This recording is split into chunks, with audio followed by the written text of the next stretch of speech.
Empati emosi, anugerah atau beban. Bahagian 2, kelebihan dan cabaran individu empati emosi. Empati emosi sebenarnya boleh menjadi satu kelebihan jika individu tersebut mampu mengenal pasti perbezaan antara emosi diri sendiri dan emosi orang lain. Dengan kemampuan ini, mereka boleh mengembangkan empati yang tinggi, mudah memahami perasaan orang lain dan malah mampu memberikan solusi dalam menghadapi krisis emosi. Namun, untuk mencapai tahap tersebut, seorang empati emosi perlu mempunyai ilmu dan amalan kerohanian yang mencukupi. Sebelum kekurangan ini bertukar menjadi kelebihan, seorang empati emosi perlu benar-benar mengenali, memahami dan menguasai dirinya sendiri. Ilmu dan amalan kerohanian yang tepat akan membantu mereka menjalani hidup dengan lebih ceria, sihat dan bijak dalam mengurus tenaga serta emosi yang mereka rasakan. Dengan cara ini, mereka dapat menguasai situasi, bukannya situasi yang menguasai mereka. Langkah praktikal untuk mengurus empati emosi. 1. Meditasi. Meditasi kerohanian adalah cara yang baik untuk menenangkan fikiran dan menguatkan medan tenaga. 2. Batas emosi. Belajar untuk menetapkan batas emosi. Seorang empati emosi perlu memahami bila perlu melindungi diri daripada tenaga negatif orang lain. 3. Penyembuhan tenaga.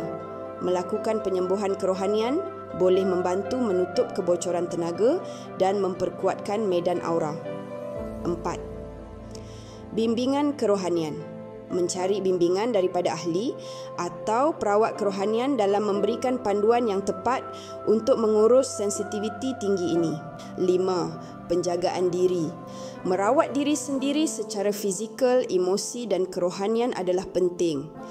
Rehat yang cukup, makan makanan sihat dan melakukan aktiviti yang bermanfaat serta menyeronokkan boleh membantu mengekalkan keseimbangan tenaga. Empati emosi adalah satu kemampuan yang unik namun penuh cabaran. Sensitiviti tinggi terhadap tenaga dan emosi orang lain boleh menjadi kelebihan jika diurus dengan baik, tetapi ia juga boleh menjadi beban jika tidak ditangani. Dengan ilmu dan amalan kerohanian yang tepat, seorang empati emosi boleh mengubah kekurangan menjadi kelebihan, menjalani hidup yang lebih seimbang dan membantu orang lain dengan empati yang dimilikinya. Bagi anda atau ada kenalan anda yang mempunyai kemampuan empati emosi ini dan memerlukan bimbingan lanjut baik dari aspek rawatan atau bimbingan kerohanian, segeralah hubungi perawat dan pengamal kerohanian berpengalaman di bawah naungan HQ Spiritual Healing Center. Dapatkan rawatan yang disertai bimbingan dan konsultansi dengan penerangan yang jelas dan berbeza dari pusat rawatan lain bagi membantu memahami dan mengurus empati emosi dengan lebih baik agar anda dapat hidup lebih ceria, sihat dan penuh makna.